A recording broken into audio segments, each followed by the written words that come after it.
Throughout history, men have always been those in charge, but times are changing. We went out to find out why people think there's an imbalance between men and women in high-ranking jobs. I think there's an imbalance because it's been set in motion from it having it that way from years ago. Reason probably is that's how it's been for a long time, and it's only beginning to change now.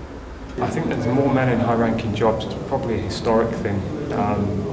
Traditionally, men have had more power for various reasons, and it's taken some time for things to even themselves out. There was men were always were the ones who went to work. So I think it's just kind of stayed that way, and women have started to come into the work from there, and then it's kind of stayed with that, with men more being in charge. And I think there's probably a bit of resistance from the men in the high-powered jobs to women who could do the same jobs, but they're reluctant to give up their power.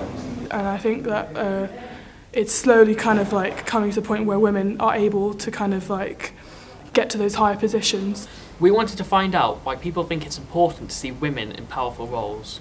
I think it's important to see women in high-ranking jobs because then it shows that women can be in high-ranking jobs.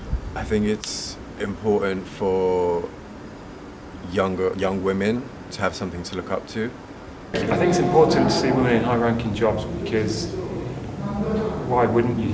Why shouldn't you? There's half the population or so talent that's not made the most of. Also, I think there should be a fair distribution of male and female jobs because I think they have slightly different ways of working. And if we're only working with one half of that, we're at a disadvantage as a whole population. It's quite male-dominated, so when you start seeing more women in higher ranking jobs, then it inspires more women, younger women, to maybe go for those higher roles.